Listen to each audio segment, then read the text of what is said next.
Bed, bad en brood heeft een aanzuigende werking op economische profiteurs. Toen ik dat zei, heb ik nogal wat haat gekregen. Maar ik heb ook gelijk gekregen. Europa wordt overspoeld door gelukzoekers en kan de eindeloze stroom aan asielzoekers niet meer aan. Toch blijven er mensen denken dat we in Europa de hele wereld kunnen opvangen. Ja, zo weet ik er ook nog wel één. Maak Geert Wilders minister-president en Transavia-piloot Poch minister van Buitenlandse Zaken. En het probleem lost zich vanzelf op. Onze grenzen moeten dicht. We moeten iedere asielzoeker terugsturen.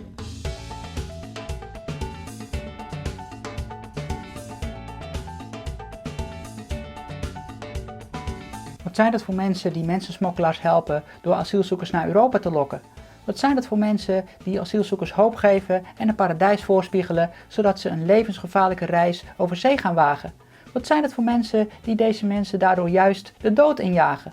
Wat zijn dat voor mensen die, als ze dan doodgaan, een propagandafilmpje gaan maken waarin dode kinderen te zien zijn, alleen maar om zielig te doen? Wat zijn dat voor mensen die denken dat hun moraal het hoogste is wat er bestaat?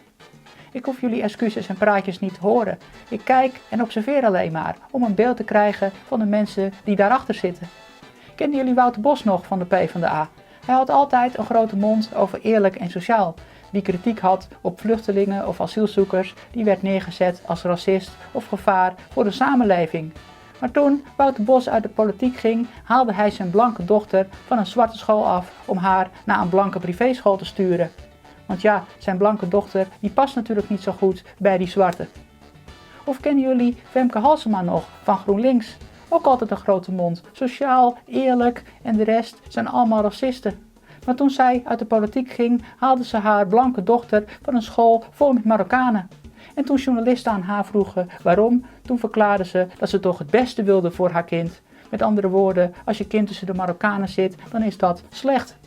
Grotere racisten kan je je toch niet voorstellen. Of misschien ken je Harry van Bommel nog. Hij liep mee in een demonstratie waarin moslimradicalen riepen dat Joden aan het gas moeten. Lekkere mensen zijn die linkse.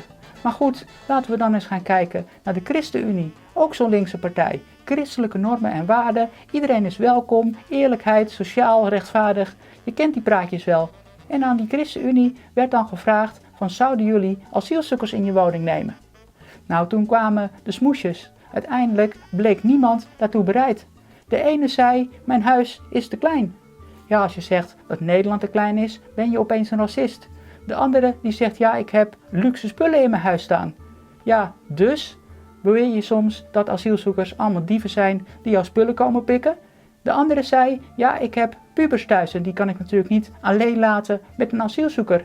Ja, waarom eigenlijk niet? Suggereer je nu dat asielzoekers allemaal pedofielen zijn en schadelijk zijn voor jou? Of is hier wat anders aan de hand? Laten we ophouden om allemaal zo schijnheilig te doen. Niemand wil in de buurt komen van asielzoekers. Niemand wil asielzoekers opnemen in zijn eigen huis. Het heeft geen zin om elkaar te gaan haten, elkaar uit te schelden en te hopen dat door bedreigingen mensen die asielzoekers in hun buurt gaan accepteren.